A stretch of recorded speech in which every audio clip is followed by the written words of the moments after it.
안녕하세요. 4월 24일 월요일 아침입니다. 말씀과 함께 새롭게 여는 소망의 아침을 시작하겠습니다. 짐 피터슨은 자기 중심적인 태도는 죄악을 낳고 하나님과의 분리를 가져온다라고 이야기합니다. 창세기 4장 1절로 15절까지 말씀을 본문으로 하여 삶이 없는 예배자, 제가 지배하는 삶이라고 하는 주제로 함께 은혜를 나누기를 원합니다. 예배의 실패는 삶의 실패로 이어집니다. 바른 삶이 없는 예배도 실패합니다. 가인이 하나님을 향해 안색을 붉히며 무례하게 행동하고 아우 아벨을 잔인하게 살해한 것은 그가 예배에 실패했기 때문입니다.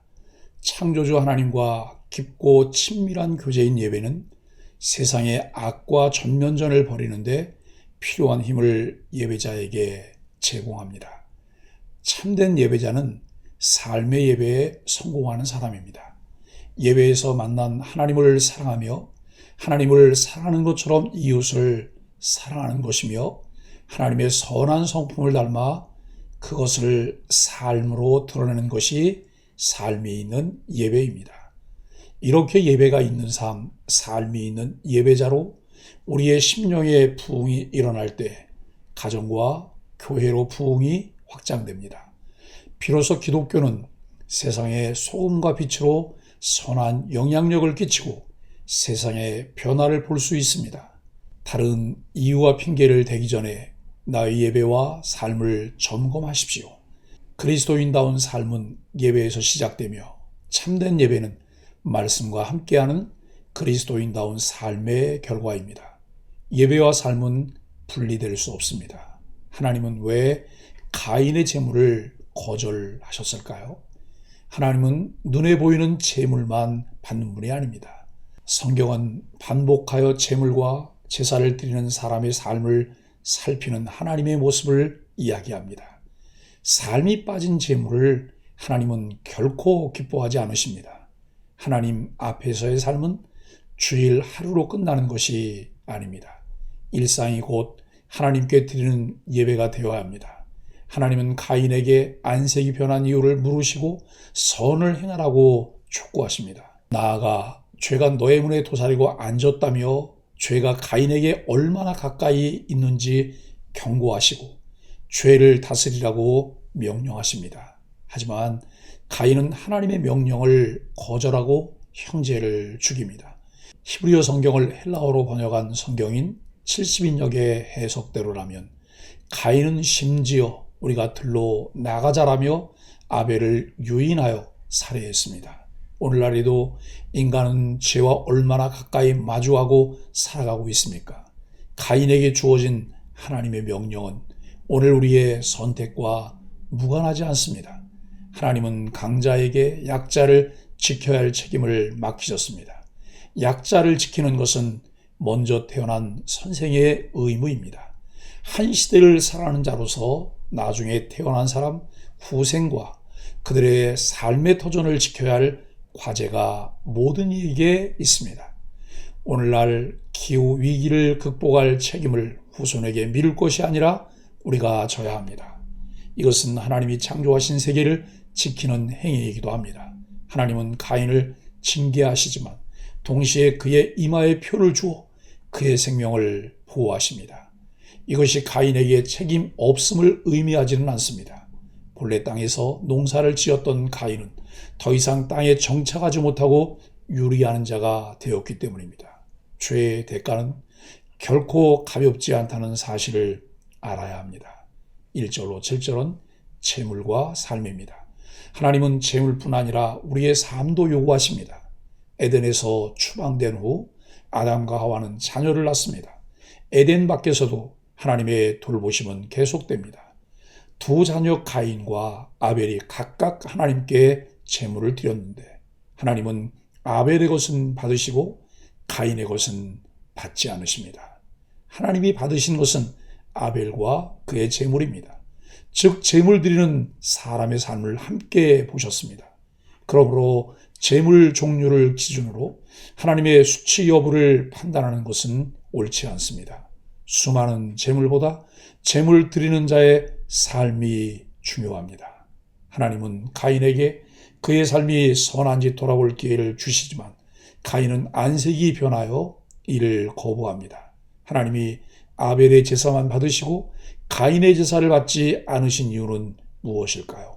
하나님께 내 삶을 드린다는 것은 무엇을 의미할까요? 8절로 15절은 최초의 살인과 징계입니다. 최초의 살인이 아담 가정에서 일어납니다. 가인이 아우 아벨을 들로 데리고 나가서 쳐 죽입니다. 하나님은 내 아우 아벨이 어디 있느냐라고 질문하시므로 가인에게 자신의 행위를 스스로 돌보게 하십니다. 그러나 가인은 오히려 내가 내 아우를 지키는 자니까라고 되물으며 책임을 회피합니다. 구약 성경에 따르면 형제는 서로 보호하며 계보가 끊이지 않도록 해야 할 책임이 있습니다. 하나님은 아벨의 피가 땅에서 부르짖는 것도 들으십니다. 하나님의 땅에서 무죄한 피를 흘려서는 안 됩니다. 피 흘린 자에 대한 하나님의 심판은 엄중합니다. 이후로 가인은 정착하지 못하고 유리하는 자가 됩니다. 그럼에도 하나님은 가인의 생명만큼은 보호하실 것을 약속하십니다. 아담과 하와의 죄가 아들 가인에게 이르러 어떻게 발전되었나요? 내 아내 분노가 더 큰 죄악을 낳지 않도록 무엇을 어떻게 해야 할까요? 사랑하는 소망의 가족 여러분, 예배가 있는 삶, 삶이 있는 예배가 얼마나 중요한지를 말씀을 통해 배웁니다. 뮤지컬 영화 지붕 위의 바이올린이 있습니다. 1971년 작품인데 오늘을 사는 우리에게 유익한 교훈을 줍니다. 이 영화의 화두는 전통입니다. 세상 속에서 살아가는 유대인들이 전통을 의미 있게 지켜내기 위해 기도하고 말씀을 중시하는 모습을 감동적으로 보여줍니다. 영화 속에서 이런 말씀 생활은 삶에서 위기를 겪을 때 더욱 진가를 발휘합니다. 평소에 테비에와 가까이 지내던 경찰관이 당국의 명령을 전하면서 사흘 안에 아나테프카를 떠나라고 통보합니다. 그러자 테비에와 동네 사람들은 몽둥이를 들고서라도 맞서 싸우겠다며 분개합니다. 그러나 그때 나이 많은 랍비가 말합니다. 우리가 다른 곳에 가서 기다리더라도 메시아는 오십니다. 떠납시다.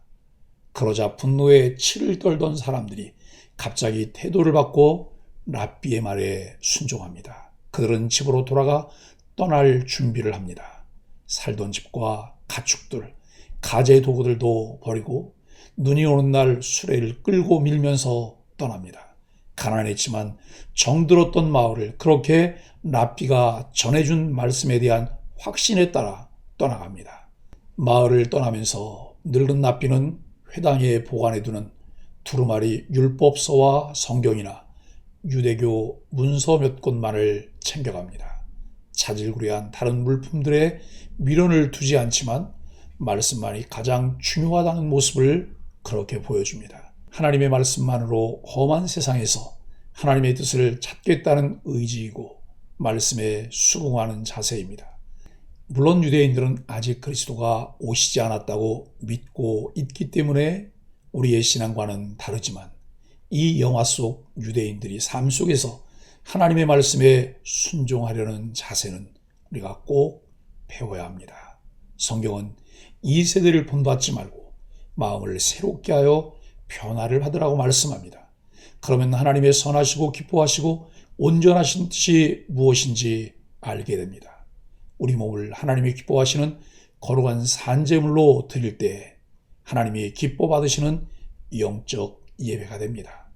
예배가 있는 삶, 삶이 있는 예배자로 하나님 앞에 서게 되는 소망의 지체들이 되기를 예수 그리스도 이름으로 간절히 축복합니다.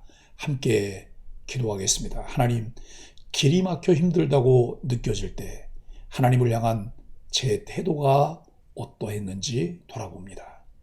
불평과 원망이 죄로 이어지지 않도록 하나님 음성 앞에 마음과 무릎을 꿇게 하여 주옵소서. 하나님이 기뻐하시는 예배자가 되도록 제 마음과 삶을 거룩함과 사랑으로 채우게 하여 주옵소서. 예수님의 이름으로 간절히 기도합니다. 아멘.